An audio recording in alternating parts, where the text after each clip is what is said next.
6 മാസം കൊണ്ട് മാങ്ങ പിടിക്കുമെന്നും പറഞ്ഞ് മേടിച്ചു വെച്ച മാവാണ്. മാങ്ങ പോയിട്ടൊരു പൂ പോലും ഇല്ല അതിനകത്ത്. കാലത്തെ എണിച്ച് നേരെ പോണത് ടെറസ് ഗാർഡനിലോട്ടാണ്. പൂക്കളെ ചെടികളെ ഒന്ന് നോക്കി അവരോടൊക്കെ വർത്താനം പറഞ്ഞില്ലെങ്കിൽ ഒരു സുഖം വരത്തില്ല. പുതിയ പുതിയ ഇലകളും പൂക്കളും ഒക്കെ വിരിഞ്ഞിട്ടുണ്ട്. എല്ലാവർക്കും ആവശ്യാനുസരണം കുടിക്കാനുള്ള വെള്ളവും വളവും ഇട്ട് കൊടുത്തിട്ടുണ്ട് രാവിലെ തന്നെ. കിളികൾക്കും കഴിക്കാനുള്ളതും കൂടെ കൊടുത്തിട്ട് നേരെ ഓടി കിച്ചണിലോട്ട്. രാവിലെ പിള്ളേർക്ക് കഴിക്കാനുള്ളതാണ് ഉണ്ടാക്കുന്നത്. ഗോതമ്പ് ദോശ കലക്കി എടുത്തിട്ട് തിരിച്ചും മറിച്ച് എണ്ണ ഒഴിച്ചിട്ട് ചുട്ടെടുത്തിട്ട് പഞ്ചസാരയും തേങ്ങയും ഇട്ട് ഫില്ലിങ് ചേർത്ത് ഇട്ട് കൊടുത്തു കഴിഞ്ഞാൽ പിള്ളേർ അത് സുഖമായിട്ട് കഴിച്ചിട്ട് പോകും. എൻ്റെ സമയമില്ല സമയത്ത് എളുപ്പത്തിന് ഉണ്ടാക്കാൻ പറ്റിയ ബ്രേക്ക്ഫാസ്റ്റ് ആണിത്. പിള്ളേരൊക്കെ പെട്ടെന്ന് തന്നെ തയ്യാറായിട്ട് വരും. അതുകൊണ്ട് തന്നെ പെട്ടെന്ന് തന്നെ ഓരോന്നോരോന്നായിട്ട് ഉണ്ടാക്കി എടുക്കണം. ഗോതമ്പ് ദോശ ആയതുകൊണ്ട് തന്നെ അതിനകത്തൊക്കെ ഒട്ടിപ്പിടിച്ചിരിക്കും. പിന്നെ ഒരു സൈഡിൽ ചായ പരിപാടി നടക്കുന്നുണ്ട്.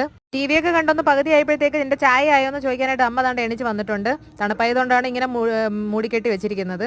വെപ്രാളം പിടിച്ചുണ്ടാക്കുന്നതിനിടയിൽ എൻ്റെ ദോശയുടെ ഫില്ലിംഗ് ഒക്കെ അവിടെ ഇവിടെയൊക്കെ ചാടി പോയിട്ടുണ്ട്. അതൊന്നും കാര്യമാക്കിയില്ല. ബാക്കിയുള്ള ദോശകളും കൊണ്ട് ഞാൻ പെട്ടെന്ന് തന്നെ ചുട്ടെടുത്തിട്ടുണ്ട്. ഇന്ന് ആദ്യ കുട്ടനും കൂടെ കാർത്തിക്കിനെ അൻവിനെ സ്കൂളിൽ കൊണ്ടുവിടാനായിട്ട് വരുന്നുണ്ട്. അപ്പോൾ ഇത്രയുള്ള എല്ലാവർക്കും ടാറ്റ ബൈ ബൈ.